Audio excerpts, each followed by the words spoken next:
Hello Leo! Welcome to Like a Tarot.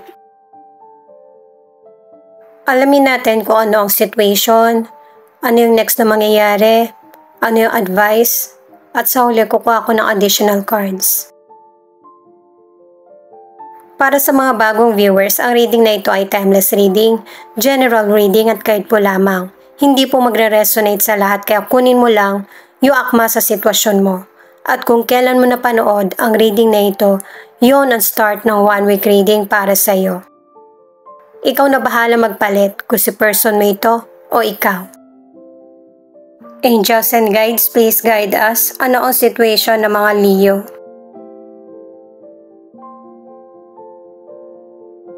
Ace of Pentacles in reverse, the Wheel of Fortune at the Strength.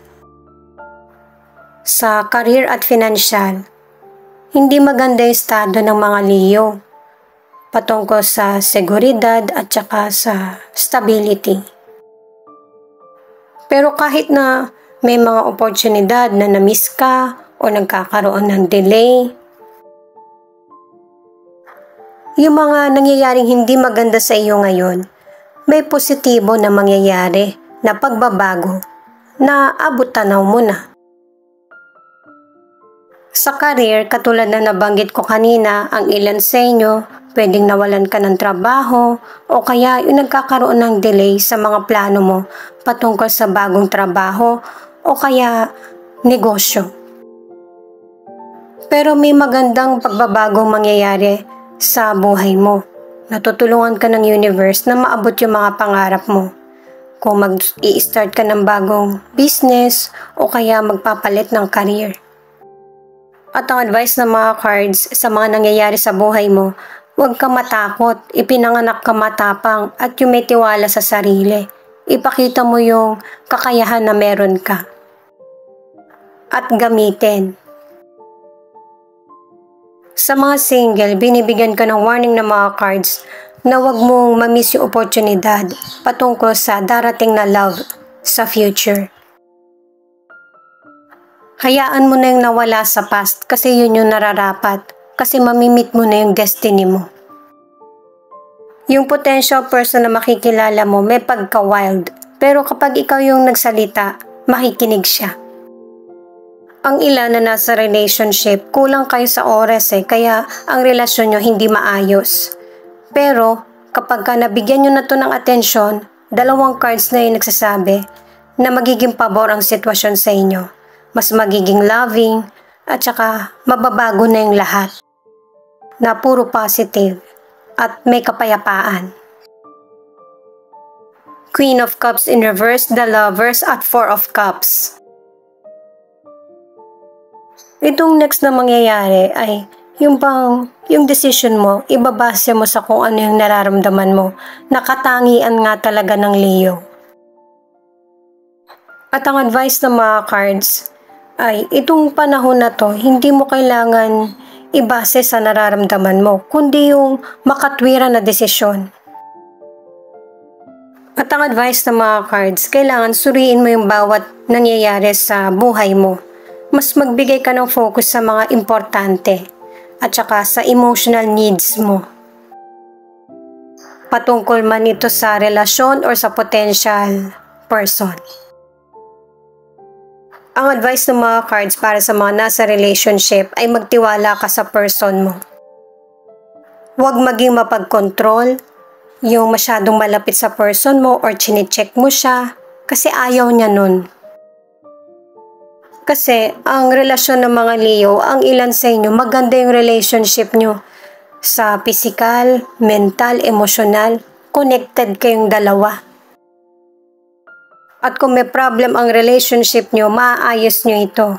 At ito yung tamang panahon para i-appreciate mo yung mga effort ng person mo.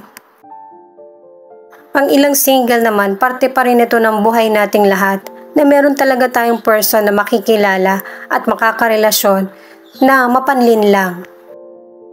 Kumbaga, magagamit. Kasi ang ilan sa inyo, yan talaga yung may isip mo sa potential person.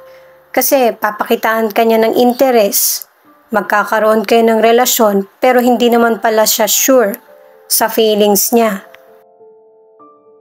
Pero katulad nga ng sinabi ng mga cards, hindi mo to kailangan ikalungkot kasi na-experience natin to lahat. Nakadalawang cards ka na, nakalimutan na yung nakaraan at mas mag-focus sa positive at saka sa mga darating pa na makakabuti at makakatulong sa progress ng buhay mo. At saka binibigyan ka ng hint ng mga cards na minsan yung mga sitwasyon, lalo na pagdating sa love, dumarating na hindi natin inaasahan. Ito naman yung advice ng mystical cards sa iyo.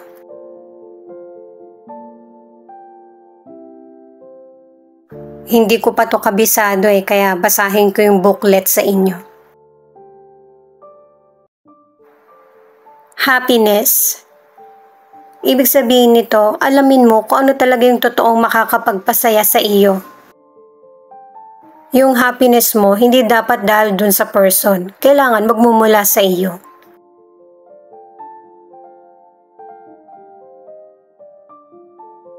Equality. Ikaw dapat yung mag-decide kung anong kapalaran ang gusto mo. At saka kailangan talaga patas sa relationship man yan or sa personal mong buhay. Creation. Merong malaking pagbabago mangyayari sa buhay mo at kailangan mo tong harapin at simulan. Ngayon naman guys, alamin natin kung ano ang advice ng tarot cards para sa mga Leo.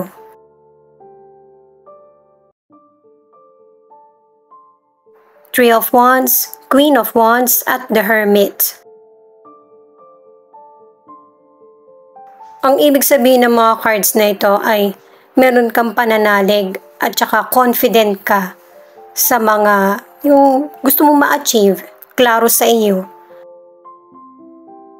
At ang importante ay magtiwala ka sa talas ng pakiramdam mo at saka mag-move forward. Sa health, ang advice ng mga cards, laganap pa rin yung virus kaya mag-ingat. Ang ilang Leo naman ay nananatili na maayos ang pangangatawan.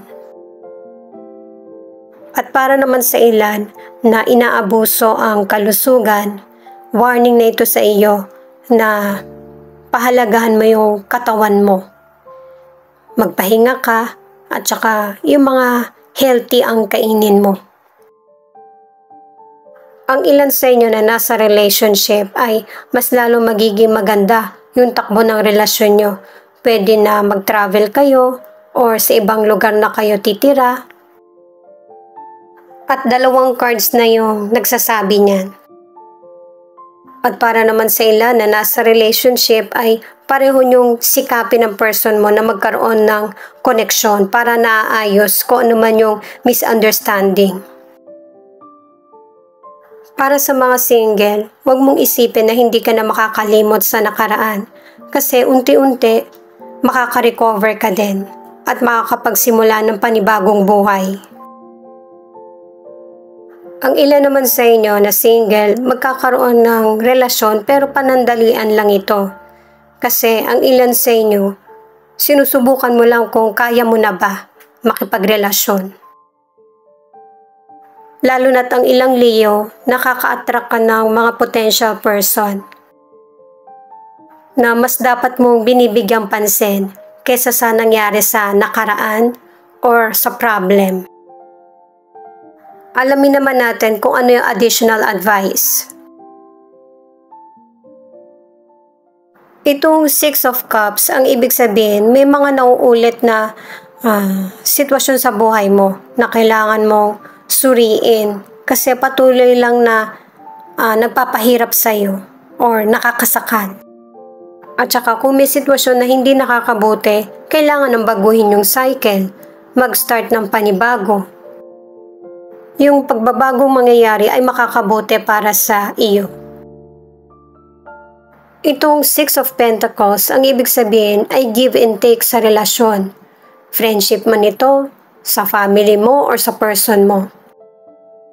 Para ganun din ang ibabalik sa iyo ng universe or ng kapwa mo. At saka huwag kang mahiya na sabihin kung ano yung kailangan mo o kaya problem. Maaari na hindi niya mapunan yung pangangailangan mo pero ipaparamdam niya sa'yo na nandyan siya para sa iyo.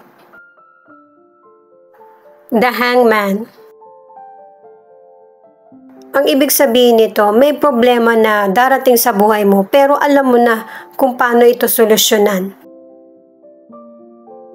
At saka normal na nangyayari sa buhay natin na may mga hardship.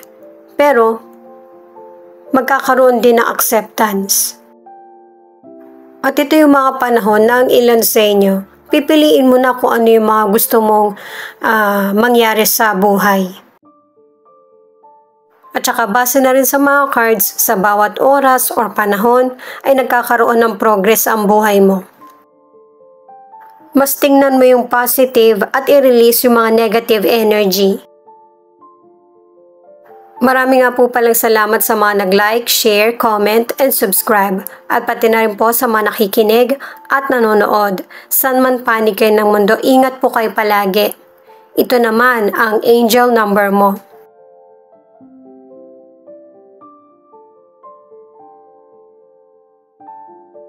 102. Your angel wants you to know that you are a great person and you also deserve to be loved and taken care of.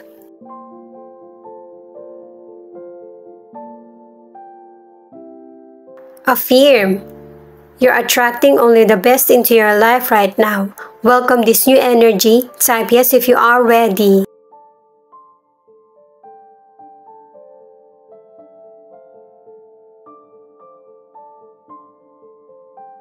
Affirm. Nothing you have is because of luck or chance. It's all due to God's grace and favor.